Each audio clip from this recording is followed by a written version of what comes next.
The Psalms offer us a nice window into that emotional human experience. Some of these Psalms are written from places of just great joy and enthusiastic responses to success and celebration. Others are written in times of desire and hope for something better.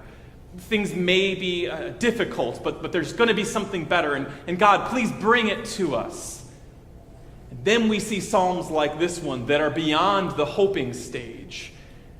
These are moments that are captured in these Psalms that are full of fear, anxiety, panic, and at times desolation.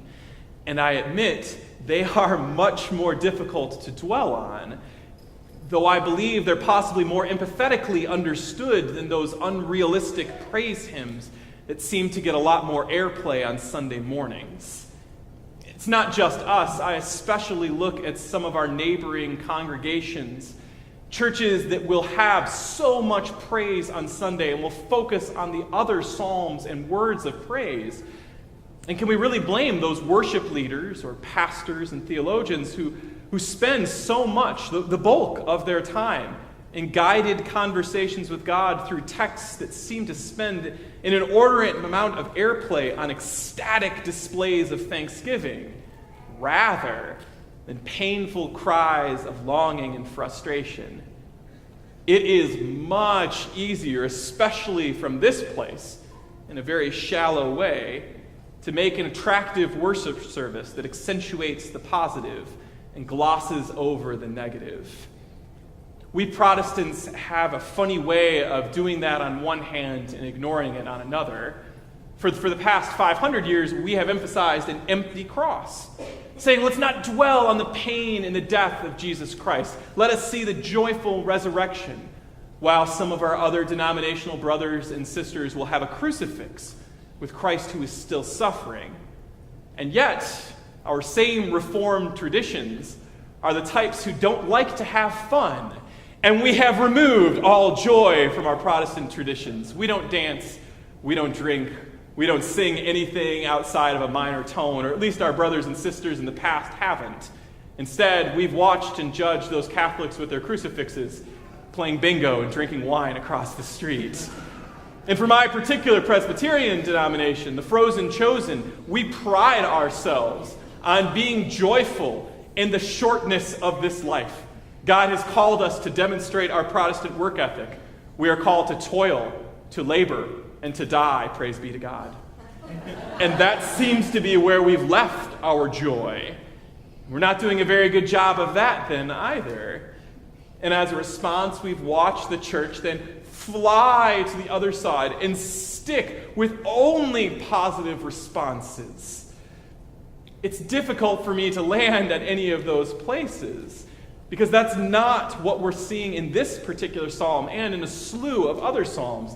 These heartfelt, honest, raw complaints against God. Where are you, my God? Why aren't you listening to me? Why have you forgotten me? Will you ever remember me again? This is not a psalm for the lighthearted. It's certainly not for those who are adverse to conflict and controversy.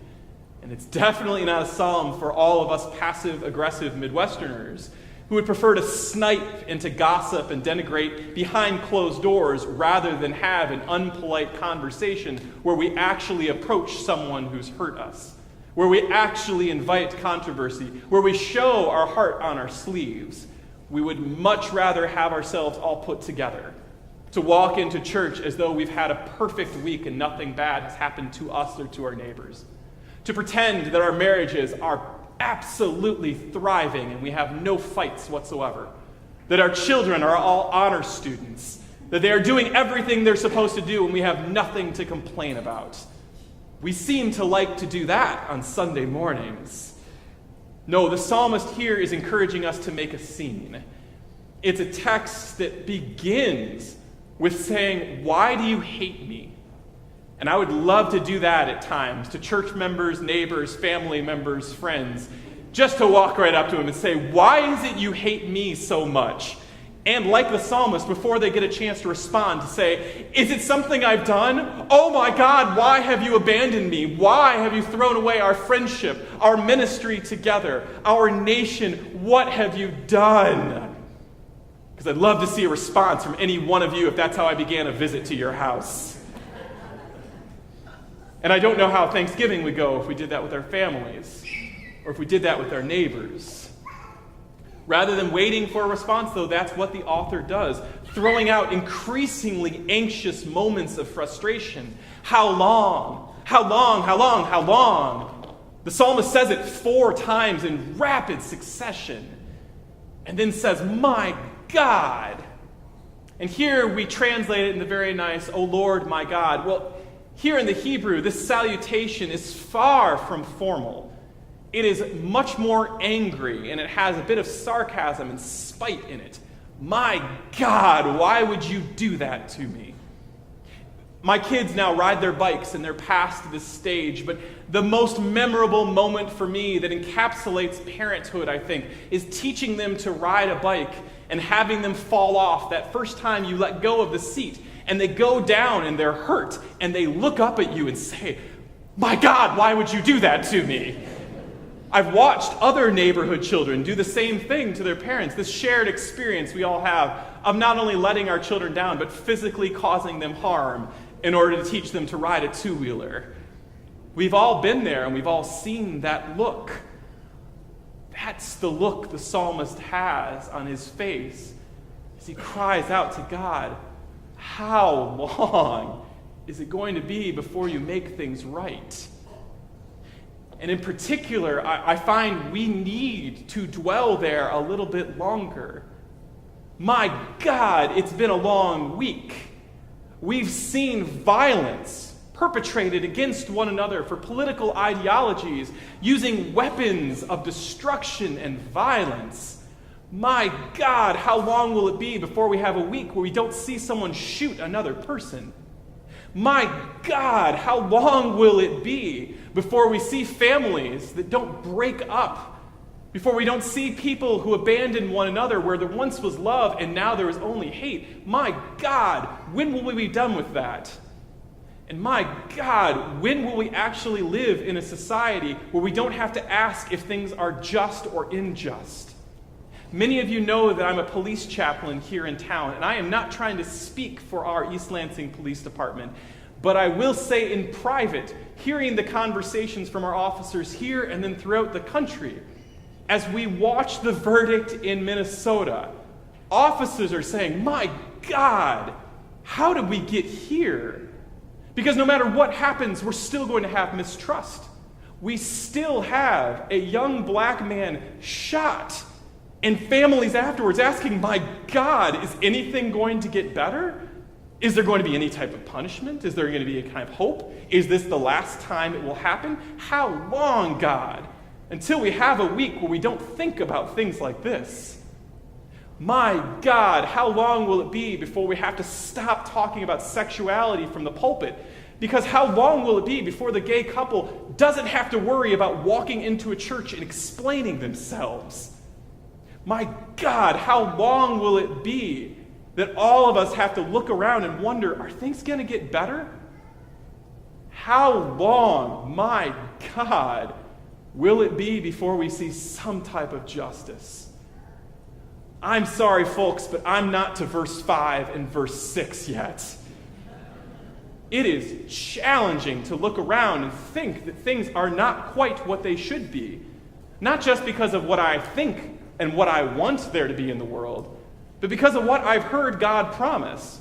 This kingdom full of peace and happiness, with lions and lambs laying down together, with people justly treating their neighbors, with everyone looking at everyone as though they're brothers and sisters. How long will it be, Lord, until that happens? You actually had to come here and die, and it's still not here.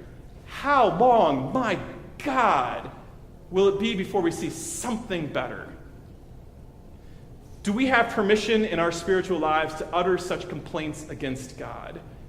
I certainly hope so, but I'm disappointed by the majority of contemporary modern Christian music, art, poetry, and literature that's seemingly devoid of any such honesty. Instead, we diminish our interactions with the divine and we put them into positive praise, feel-good rock, and platitudes added to the bottom of cliche interpretations of our Creator and Savior that fit so nicely into the end of devotional passages or Facebook memes. We talk about a God who doesn't give us more than we can handle, and then we walk away. We say, well, God will support you, or I'm praying for you, brother, and then we move on. My God, how long will it be before I don't have to read another tactless, trite, pithy interpretation of God online? I would much rather have God's presence here and see us actually treating one another well. I want something more. And at least the psalmist agrees with me. In the wake of violent political rhetoric, continued domestic violence, shootings and painful acts against one another, terrorist attacks on the vulnerable all around our world, and the ignored cries of refugees, parents, children, and the lost, I am craving some type of language that will encapsulate my rage, my pain, and my fear for my children's future.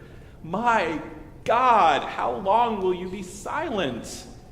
How long will we have to wait for people to treat one another with anything better than disregard, annoyance, and apathy? How long will I be so selfish? How long will it be before things get better? My God, I'm tired of waiting. And then, as if the psalmist is just out of energy, he goes to verses 5 and 6. It says, "But you, Lord, I trust your love endures forever and your salvation will come." And you can almost feel it, that it's a bit resigned, but it does have that spark of hope that's still there. That's the thing that I want us to hold on to in the midst of the pain and the rage and the outrage over what has happened in this world. That we still have a God who will listen to our whining, complaining, and lament, and who will not walk away from us. We still have a God who sees our brokenness and our broken relationships and stands beside us.